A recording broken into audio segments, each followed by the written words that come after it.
अगर आप अपने अपराजिता के प्लांट पर मार्च के महीने में ढेर सारे फूल लेना चाहते हैं तो उसके लिए आपको अभी सर्दी खत्म होने से पहले पहले अपने अपराजिता के प्लांट पर कुछ काम करने होंगे और ऐसी फर्टिलाइजर देनी होगी जो सर्दियों में भी आपके अपराजिता के प्लांट को हरा भरा घना रखे, आपके प्लांट की जड़ें भी मजबूत बनी रहें और आपका प्लांट सर्दियों में सूखने से बचा रहे।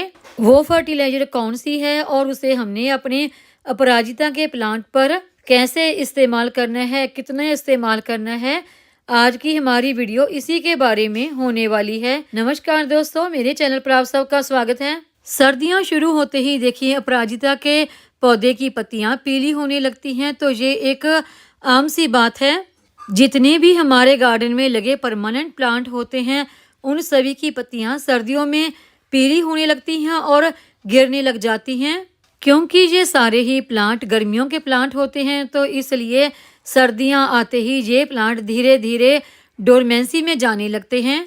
तो अगर सर्दियों में इन पौधों की पत्तियां पीली होकर गिरने लग जाएं तो कोई बात नहीं, क्योंकि ये एक नॉर्मल सी बात होती है। सर्दियों में भी हमारा अपराजिता का प्लांट हरा भरा घना बना रहे तो उसके लिए हमने इस प्लांट की केयर किस तरीके से करनी है। तो देखिए अपराजिता के प्लांट की केयर का पहला टिप्स है, इन दिनों देखिए सर्दी काफ़ी ज़्यादा बढ़ गई है, धूप बहुत कम निकलती है, तो आप अपने अपराजिता के प्लांट को वहाँ पर रखें जहाँ पर इसे कम से कम 2 से 3 घंटे की धूप तो ज़रूर ही मिलती रहे। क्योंकि अगर कोहरे की सर्दी भी हो तो ऐसे में भी अगर आपके प्लांट को कम से कम दिन में 2 से 3 घंटे की धूप भी मिल जाती है, चाहे वो धूप हल्की ही क्यों ना हो, तभी आपका प्लांट अच्छी ग्रोथ कर लेता है। अपराजिता के प्लांट की केयर का अगला पॉइंट आता है, अगर आपके अपराजिता के प्लांट के ऊपर कुछ पत्तियां देखिए इस तरह से पीली हो गई हैं तो ऐसी पीली हो चुकी पत्तियों को निकाल दें, और कुछ जो ब्रांच सूख चुकी हैं ऐसी ब्रांच को भी निकाल दें। और कुछ ये फलियां होती हैं अपराजिता के प्लांट के ऊपर लगी जिनमें कि अपराजिता के बीज ही होते हैं, जो फलियां तो देखिए आपको चाहिए न्यू प्लांट ग्रो करने के लिए उन्हें छोड़ दें, और जो फलियां आपको नहीं चाहिए उनको भी निकाल दें, क्योंकि ये सब बेकार में प्लांट की एनर्जी लेते रहते हैं और उससे प्लांट की जो नई ग्रोथ है वो स्टार्ट नहीं होती। अभी मैं आपको दिखाती हूँ अपने अपराजिता के कुछ और प्लांट। तो ये देखिए इस प्लांट के ऊपर ना अभी भी फ्लावरिंग हो रही है, बहुत ज़्यादा नहीं लेकिन हल्की फुल्की हो रही है, और फूलों का साइज भी काफ़ी ज़्यादा छोटा है। जब आपके प्लांट के फूल खिलकर मुरझा जाएं तो ऐसे फूलों को निकाल दें, क्योंकि ये सीड बनाना नहीं तो शुरू कर देते हैं और प्लांट की पूरी एनर्जी इनके सीड बनाने में ही लग जाती है। जैसे ये फलियां सी बन जाती हैं तो फलियों में ही इन प्लांट के सीड होते हैं। तो देखिए यहाँ से काफ़ी सारे फूल देखिए मुरझाए हुए मैंने निकाल लिए। एक ये वाला प्लांट है मेरा अपराजिता का, देखिए इसमें वाइट कलर के फूल आते हैं। इस प्लांट को मैंने ग्रो नहीं किया बल्कि अपने आप ही ग्रो हुआ है, तो इसकी काफ़ी सारी फलियां देखिए मैंने छोड़ दी ताकि ये पक जाएं और मुझे बहुत सारे सीड इसके मिल जाएं।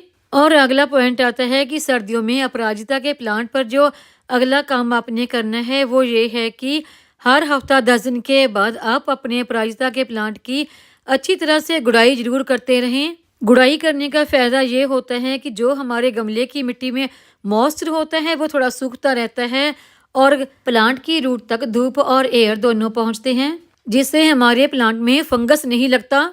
अपराजिता के प्लांट की केयर का चौथा पॉइंट आता है कि सर्दियों में आपने अपने अपराजिता के प्लांट में वाटरिंग बहुत कम करनी है।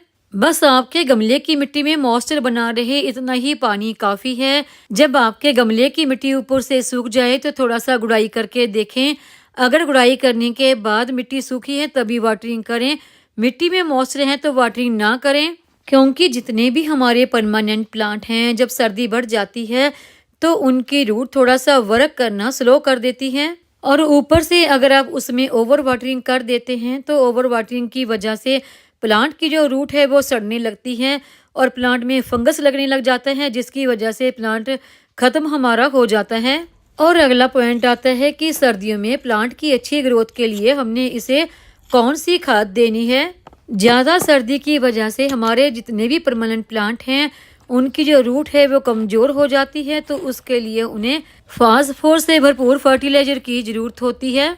तो उसके लिए प्लांट को देने के लिए जो पहली फर्टिलाइजर मैंने ली है वो है ये बोन मिल। बोन मिल के हम यहाँ पर 4 चम्मच इस्तेमाल करेंगे।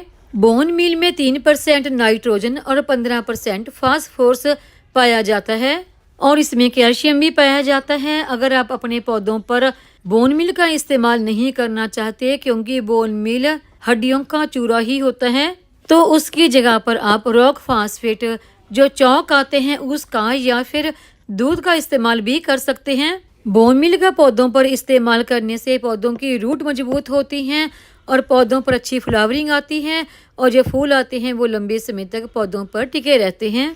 और जो दूसरी यानी कि अगली फर्टिलाइज़र हमने अपने पौधों पर इस्तेमाल करने के लिए लेनी है वो है ये चाय की पत्ती। चाय की पत्ती यहाँ पर मैंने फ्रेश ली है।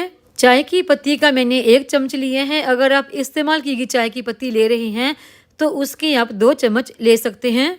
चाय की पत्ती में भरपूर मात्रा में नाइट्रोजन और टैनिन नाम का एक पदार्थ पाया जाता है जिसके पौधों पर इस्तेमाल करने से पौधों की रूट को गर्माहट मिलती है और पौधे की रूट में कोई भी फंगस नहीं लगता और इससे पौधे की जो रोग प्रतिरोध की क्षमता है वो बढ़ती है और पौधों की ग्रोथ भी काफ़ी अच्छी हो जाती है।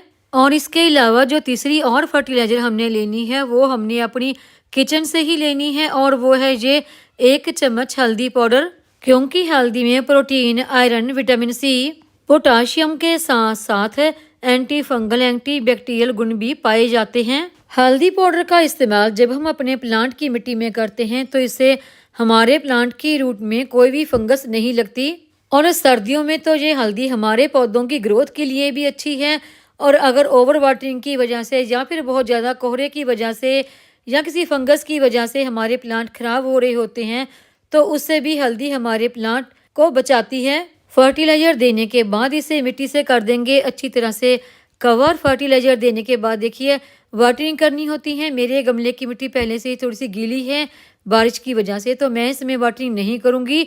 अगर गमले की मिट्टी आपकी सूखी है तो वाटरिंग करें। सर्दियों में कोई भी फर्टिलाइज़र आप अपने प्लांट्स को दे रहे हैं तो ज़्यादा से ज़्यादा कोशिश करें कि सॉलिड ही फर्टिलाइज़र दें, लिक्विड ना दें, क्योंकि सर्दी की वजह से प्लांट की जो रूट है वो कमज़ोर हो जाती है और जो आप लिक्विड फर्टिलाइज़र देते हैं तो उससे प्लांट की रूट को फ़ायदे की बजाय कई दफ़ा नुकसान भी हो जाता है और वो फर्टिलाइज़र ड्रेन होल से बाहर भी निकल जाती हैं और उस लिक्विड फर्टिलाइज़र का हमारे पौधे को पूरा फ़ायदा भी नहीं मिल पाता।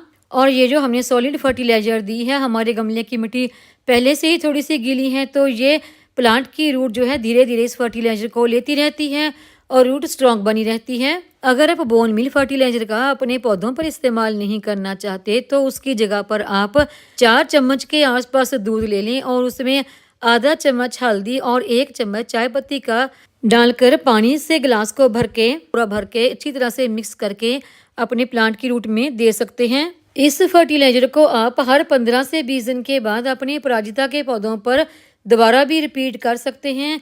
पूरी सर्दियाँ इस फर्टिलाइज़र का इस्तेमाल करने से आपके अपराजिता के पौधे की ग्रोथ भी अच्छी बनी रहेगी, पौधा भी हरा भरा बना रहेगा और आप देखेंगे इसमें फूल भी आने लगेंगे। उम्मीद है आपको ये आज की जानकारी की वीडियो पसंद आई होगी। वीडियो पसंद आई हो तो वीडियो को लाइक, सब्सक्राइब, शेयर और कमेंट जरूर करें। बेल आइकॉन को दबाएं ताकि मेरी आने वाली हर नई वीडियो का नोटिफिकेशन आपको मिलता रहे।